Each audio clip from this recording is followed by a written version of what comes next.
What is going on, guys? It is Venom Search here, and welcome back to another episode of Elder Scrolls Online.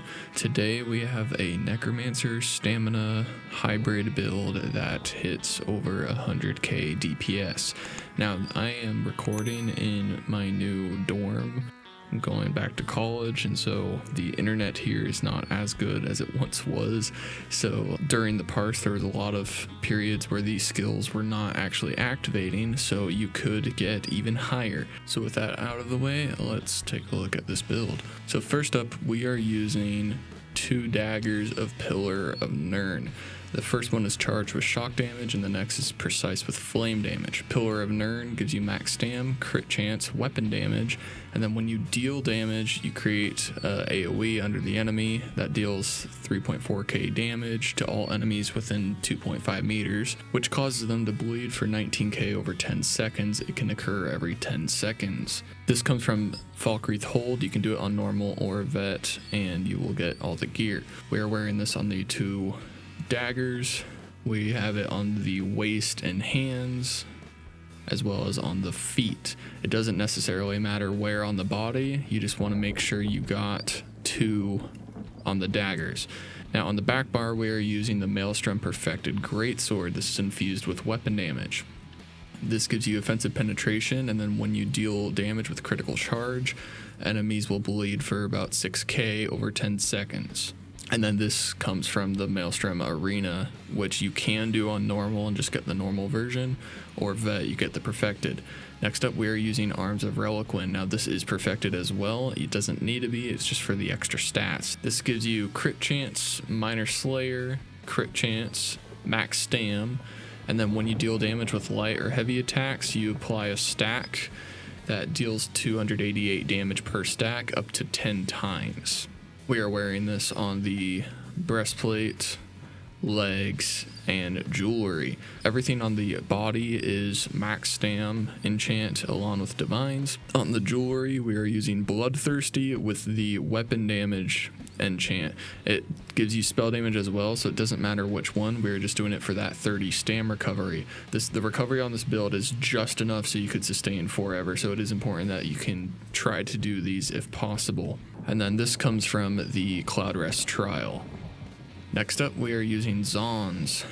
This gives you crit chance, and when you deal critical damage with a light or heavy attack, you have a 33% chance to tether the enemy and deal 845 damage every second, which increases by 100% per tick. This ends up hurting them quite a bit, and this is also medium on the head and shoulders as well.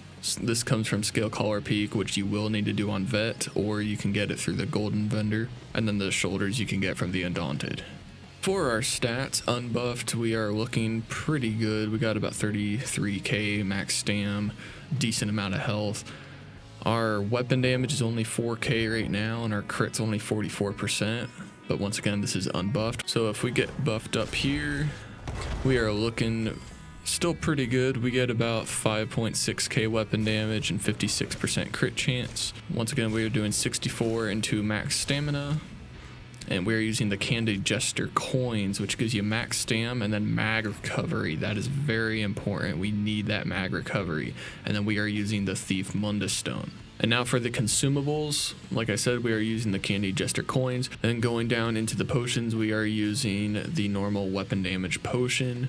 You could use Tri-Stat if your group is already giving you your buffs. Now for the skills. First up, we are going into the graveyard line, and we are getting Blighted Blast Bones. You proc this, and after 2.5 seconds, the skeleton runs at the target and deals 15k damage. When we're doing this on the trial dummy, it was actually hitting for 70k damage on the maximum hit. The average was about 60k per blast bone, so this thing hits hard. It also applies Major Defile to them for 4 seconds, and importantly, it creates a corpse on death. Now be careful, you cannot use this in public settings. It is a criminal act, so be careful where you use it. Next up, we're going down to Detonating Siphon. This does 21k damage over 20 seconds, and is free to cost. It just needs a corpse. and then everything around the corpse or between you and the corpse will be getting hit. Once it finishes the timer, it explodes for an additional 7k.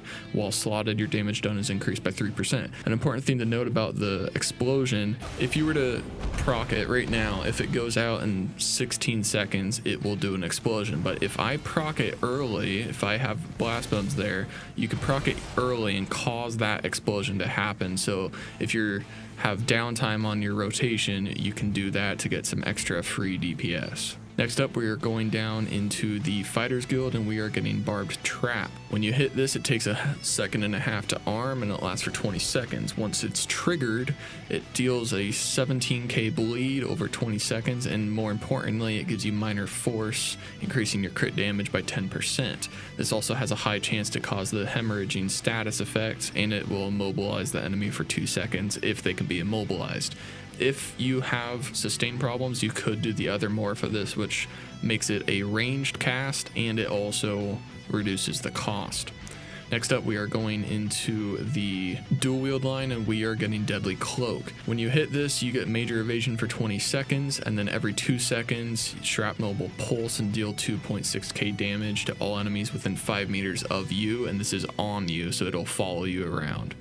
Next up, we're going back up into the Grave Ward line and we are using Avid Boneyard. In normal content, it would be better to use Unnerving Boneyard, so that way the ads will all have Breach on them and you'll help out the group overall.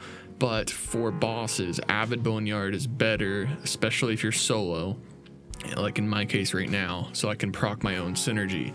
This does 14k damage over 10 seconds. If you consume it on a corpse, it'll deal 30% more damage. This morph lets you use your own synergy, so I can hit this and deal almost 9k frost damage to everyone, and I heal for the damage done. Like I said, Unnerving Boneyard is the better option. I just used this for my own parse, but this would be contributed in normal fights. Next up, we are going back down to the Fighters Guild line and we are using Flawless Dawnbreaker.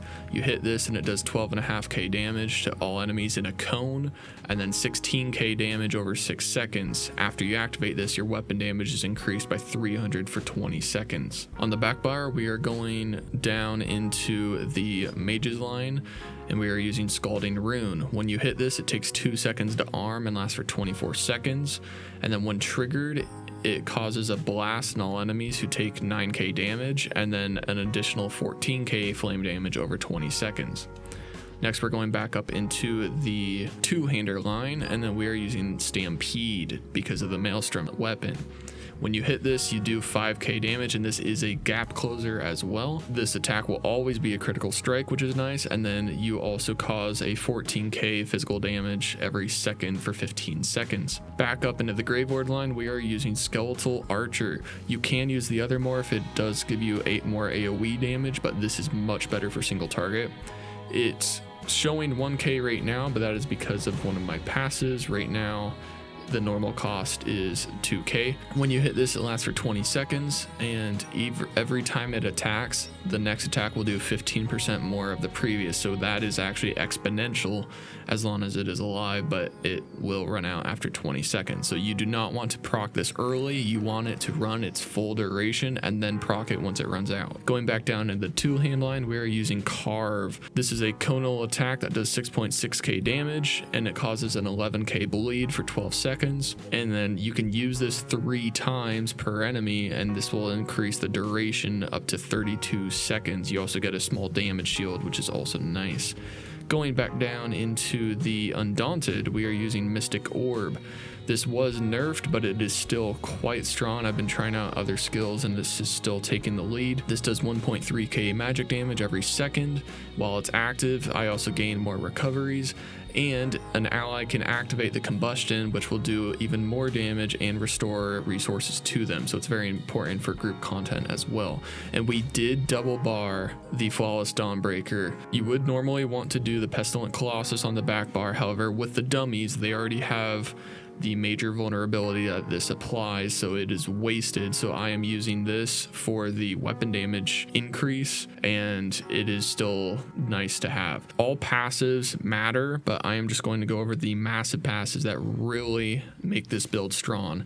And the first one is Death Knell. This will increase your crit chance strike when enemies are in execute range, so you get an extra 24% on the front bar. That is why we have all of these things on the front bar slotted. It is also important to get Rapid Rot. Almost all of our abilities except for Blast Bones are DOTs. This is a massive increase. It is also important to get Agility for more weapon damage and Dexterity for the crit damage. We are 0.3% under cap of crit damage with all of this combined. So depending on your setup, you might want to actually swap a dagger out for a axe, which will increase your crit damage even further if you need that. For the CP, obviously you want to get all the passives you can possible, but currently we are using Backstabber for crit damage. Now, normally in content, I tend to run Fighting Finesse more than Backstabber just because the ads will wipe a lot faster and you're not guaranteed to be behind them. This is mainly for bosses, and it's only a 2% increase, but I did use this for the parse. Wrathful Strikes is very important. It gives you 205 weapon damage. Going over here to Thaumaturge, so we get even more damage done with our DOTs. And then down here to Biting Aura, which gives you 6% for all AoE effects, which most of our skills are. You could also do Untamed Aggression for another active if you are not having enough to get all the way out here or over here.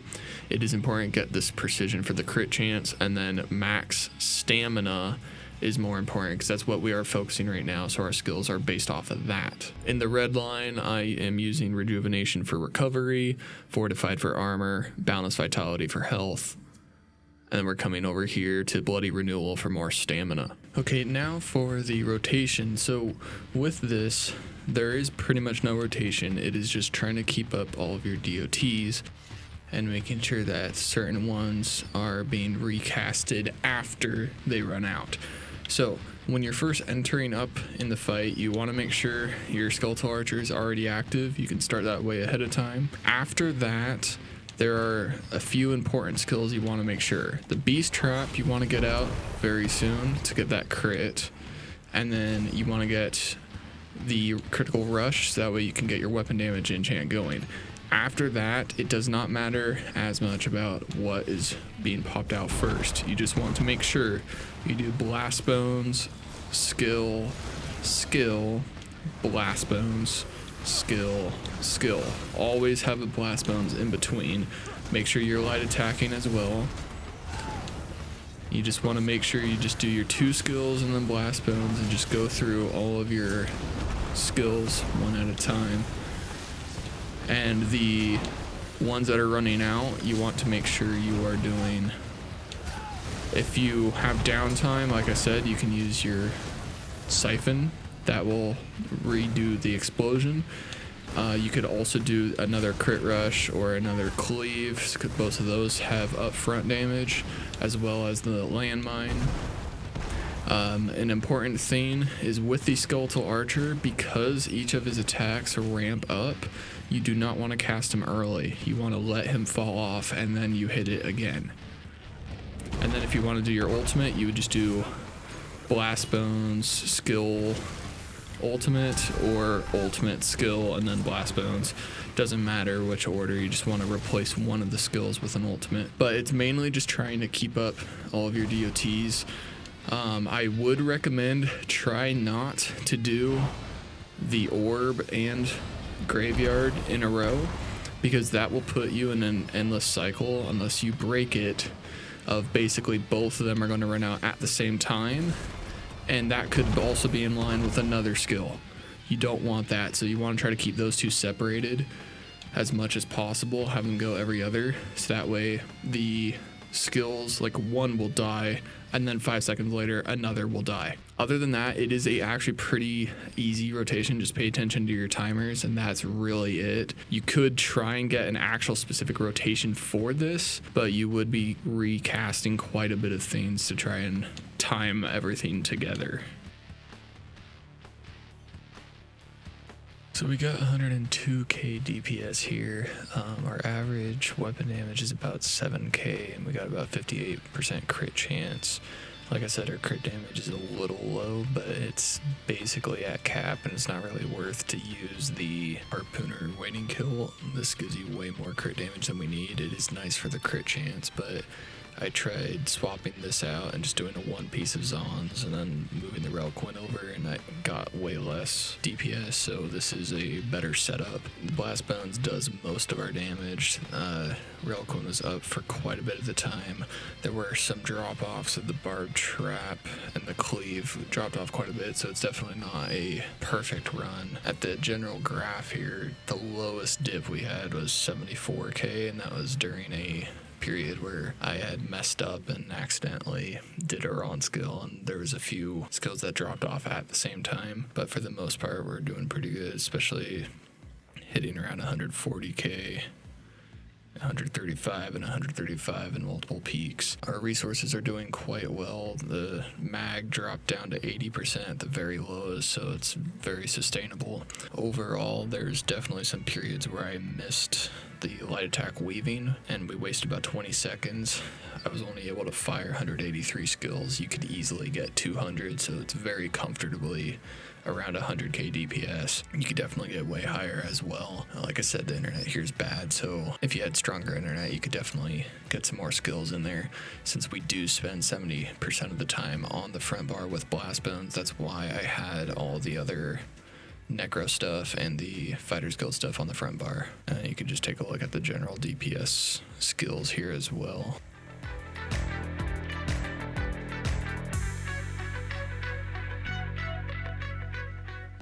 And now for the outfit. As you notice, my name of this character is the Chocolate Mint, and you can see exactly why. So for the helmet, we are using Noon Priest Helm on the heavy weight. For the breastplate, we are using the Light Buoyant Armiger Jerkin. For the shoulders, we are using the Light Ancient Orc Epaulets.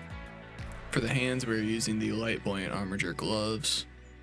For the waist, we are using the Heavy Pyandonian Girdle. For the legs, we are using the Light Dark Brotherhood Breeches. For the feet, we are using the Medium Buoyant Armiger Boots. For the sword, we are using the Buoyant Armiger Sword. The dagger, we are using the Wormcold Dagger. And then for the two-hand maul, we are using the Ancient Daedric Maul. For the greens in this, I used the Feliceni Green. The greens are slightly different on each of the gear pieces. So on the main bodies, we're using the Vine Green.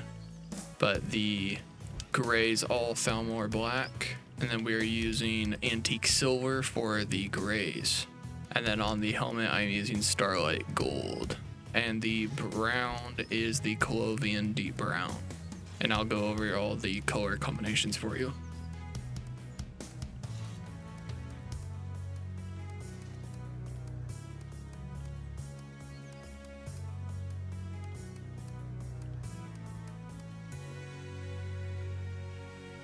Alright guys, I hope you enjoyed this episode. This is actually one of the builds that I use on the real server. I did actually with mine, I went max mag, which you can do, but it is better for max stam just because of that one max stam piece from the Pillar of Nirn. And then you also can use that stam recovery much easier. Please let me know how you guys felt about the pace of this video. I want to try to keep it around 20 minutes for you guys so it's not taking too long for all the explanations. So I did kind of speed through some things and skipped over a few stuff, but generally if you want to optimize, you want to get all the passives anyways. Hope you guys enjoyed the video. Please like and subscribe if you guys want to see more of this content. I'm going to be trying to do some of the more optimized builds now that I'm starting to get a viewer base, so we'll be seeing some better builds along with my normal niche stuff. Hope you guys enjoyed the video, and I'll see you guys next time.